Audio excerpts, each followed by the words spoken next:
जन्मदिन तो पवित्र दिन है ना,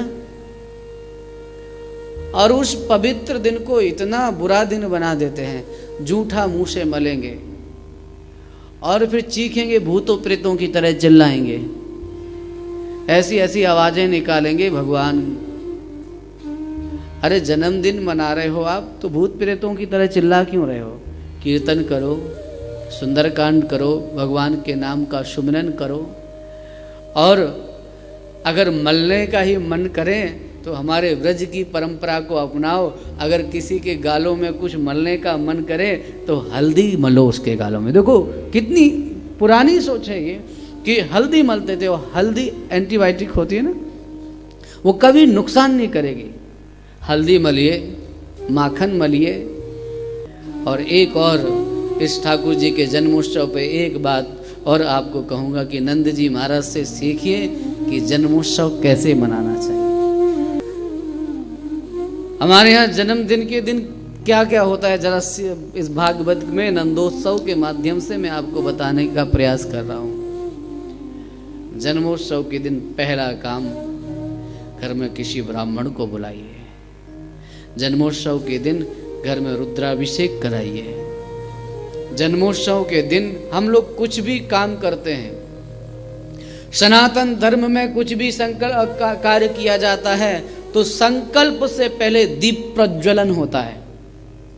पंडित जी कहते हैं जब तक दीप प्रज्वलन नहीं होगा, दीप पूजन नहीं होगा, तब तक संकल्प नहीं कर सकते हैं। प्रत्येक कर्म का साक्षी दीप नारायण है, इसलिए दीप का पूजन होता है।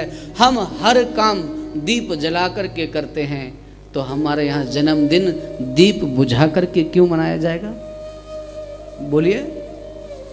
जब हम सनातन धर्म में प्रत्येक कार्य को दीप जला करके करते हैं, चाहे दीपावली हो, चाहे कोई घर में पूजा पाठ हो, चाहे कुछ भी हो।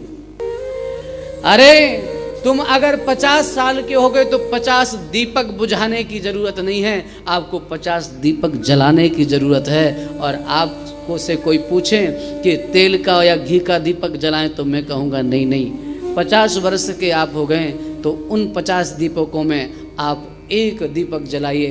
किसी जन्मदिन पर किसी रोगी को औषधि दीजिए और वह दीपक जलाइए। किसी जन्मदिन पर किसी अशिक्षित की शिक्षा का संकल्प लीजिए, वह दीपक जलाइए। किसी जन्मदिन पर आप विचार करिए कि आज मेरे जन्मदिन पर मैं कम से कम 10 जो भूखे लोग हैं, जो अनाथ और अनाश्रित लोग हैं, उनको भोजन करा कर अपना जन्मदिन मनाऊंगा। इस दिन हर जन्मदिन पर एक किसी व्यक्ति की सहायता का आप संकल्प ले लीजिए, आपका प्रत्येक जन्मदिन सार्थक हो जाएगा, सफल हो जाएगा। और हर बहन हर भाई ये संकल्प ले कि जन्मदिन के दिन या तो घर में सुंदरकांड होगा, पार्टी नहीं होगी। हाँ, और वो पार्टी होगी तो किन लोगों की पार्टी होगी? हमारी पार्टी में कौन से लोग आएंगे? हाँ, आपके जन्मदिन के दिन आपके घर में जो वयोवृद्ध लोग रहते हैं, आपकी दादी हैं, आपके दादा हैं, आपके मम्मी पापा हैं, दोस्तों के साथ होटल में जाकर के आप जन्मदिन नहीं मनाइए। अगर आप सच में जन्मदिन मनाना चाहते हैं और माँ बाप को कुछ गिफ्ट देना चाहते हैं तो माँ बाप के साथ उनके चरणों में बैठ करके जन्मदिन मनाइए। दोस्तों के साथ उच्छृंखलता करते हुए नहीं, दोस्तों के साथ मस्ती मौज करते हुए वो जन्मदिन नहीं, माता पिता के चरणों में बैठ करके मनाइए।